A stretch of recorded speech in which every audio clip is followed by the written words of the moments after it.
Hello students, welcome back to my channel Rachna's creation करछी से कलम तक। आज की वीडियो आपके मैसेजेस के कारण मैं पोस्ट कर रही हूँ क्योंकि आजकल मैं अपने एक सोशल वर्क के काम में बिजी हूँ, इसलिए मैं यूट्यूब पे वीडियोस पोस्ट नहीं कर रही हूँ। लेकिन बहुत से स्टूडेंट्स का मेरे पास मैसेज आया 64 बीपीएससी प्री के केस से जुड़ी जानकारी और न्यूज़ से रिलेटेड। मुझे पता है कि जो लोग भी मेंस की तैयारी कर रहे हैं, जो स्टूडेंट 65th बीपीएससी प्री की तैयारी कर रहे हैं, सभी के लिए इस केस से जुड़ी हर एक जानकारी बहुत इंपॉर्टेंट है। पर बिना किसी पुख्ता जानकारी के आप लोग यूं ही अपनी पढ़ाई को जिस तरह से इफेक्ट कर रहे हैं, इस कारण से मैं ये वीडियो पूरे न्यूज़ और पूरे अपडेशन के साथ आप लोग के लिए अपडेट कर रही हूँ। तो वीडियो अगर आपको यूजफुल लगेगी तो वीडियो को लाइक ज़रूर करिएगा और कमेंट सेक्शन में मुझे कमेंट करके बताइएगा कि आपको इस केस से रिलेटेड आपके क्या व्यूज़ हैं, आप क्या सोचते हैं क्या हो सकता है।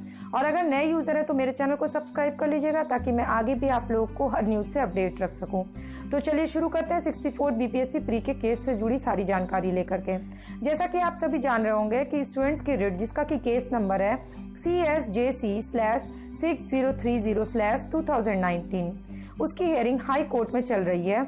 और लास्ट हियरिंग में जो स्टूडेंट्स के रिट की तरफ से जो वकील हैं उन्होंने अपनी दलीलें बहुत अच्छे से रखी, लेकिन आयोग के पास किसी भी दलील का कोई भी पुख्ता जवाब नहीं था और आयोग अपने किसी भी दलील में सफल नहीं रहा। ऐसे में कोर्ट ने उन्हें नेक्स्ट डेट दे दी है 18 जून की। तो सबसे पहले तो मैं आपको बता दूं, आप सारे स्टूडेंट्स को, कि मेंस की डेट को जिस तरह से न्यूज़ आ रही है कि मेंस अब नहीं होगा 5 जुलाई को, तो मेंस की कोई भी डेट आयोग ने अभी तक डिक्लेयर नहीं की थी। आयोग की साइट पे आपको किसी भी तरह के मेंस के डेट से रिलेटेड अपडेशन नहीं मिलेगा। आयोग ने सेंट्रल अलॉटमेंट के लिए डीएम को एक लेटर लिखा था जिसकी एक कॉपी थी। उसी कॉपी के आधार पे यह खबर फैला दी गई कि 5 जुलाई से मेंस है। तो आप लोग इस तरह से जगह जगह से खबरों को मिला करके अपने आप को अपडेट रखने के चक्कर में आप अपनी पढ़ाई वेस्ट कर रहे हैं। तो अब मैं आपको बताती हूँ कि मैंने एक डिस्ट्रिक्ट जज से डिस्कस किया इस पूरे केस को, तो उन्होंने इस केस के पूरे जानकारी और पूरे आधार पर मुझे क्या बताया। अब आप सोच रहे हैं कि ये जज कौन है। ये जज है मेरे पापा, जो बिहार जुडिशरी में डिस्ट्रिक्ट जज रह चुके हैं। और उन्होंने अपने अनुभव के आधार पर, जब मैंने उनसे सारा केस डिस्कस किया, तो उन्होंने मुझे बताया कि अगर आयोग अगली डेट पर किसी भी तरह का पुख्ता सबूत और दलीलें नहीं रख पाती है तो विद्यार्थी के पक्ष में डिसीजन होगा। ऐसे में एडिशनल रिजल्ट की संभावना लगभग 80% है। कोर्ट का दबाव पड़ेगा तो आयोग को जल्द से जल्द कम से कम 10 से 12 दिन के अंदर एडिशनल रिजल्ट निकालना पड़ेगा। लेकिन चूंकि ये बिहार लोक सेवा आयोग का मामला है, इसलिए ज़्यादा दिन भी लग सकता है। ऐसा एक रिटायर्ड डिस्ट्रिक्ट जज ने अपने इतने साल के अनुभव के आधार पर मुझे इस केस से रिलेटेड पूरी जानकारी बताई कि ऐसा हो सकता है। तो अब आप लोग समझ सकते होंगे कि जिन लोगों का रिजल्ट नहीं आया उनके फेवर में ये जो डिसीजन है वो आ सकता है।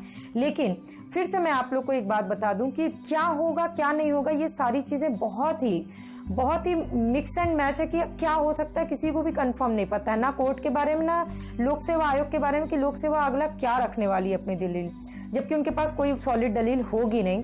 तो अब आप लोग से मेरी एक रिक्वेस्ट है कि 10 जगह से 10 तरह की न्यूज़ को देख के आप अपना माइंड जो डाइवर्ट कर रहे हैं, तो जो लोग मेंस की तैयारी कर रहे हैं, जो लोग प्री की तैयारी कर रहे हैं, क्योंकि इससे पहले भी आयोग ने बिना डेट बढ़ाए मेंस लिया था और बहुत सारे स्टूडेंट्स के हाथ से एक अच्छा मौका निकल गया था। तो आप लोग भी आयोग के बारे में अच्छे से जानते हैं, तो अपनी पढ़ाई कभी भी वेस्ट मत करिए, क्योंकि पढ़ाई कभी भी वेस्ट नहीं जाती है। पढ़ी लिखी चीज़ें हमेशा काम आती है। तो करंट अफेयर्स और जीएस को पढ़ते रहिए।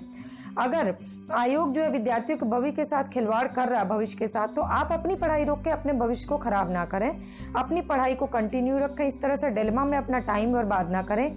केस का जो भी होगा वो अगली हियरिंग में हो जाएगा, क्योंकि अगर मेंस की डेट बढ़नी भी होगी तो मैक्सिमम वो अगस्त या सितंबर फर्स्ट वीक तक जाएगा।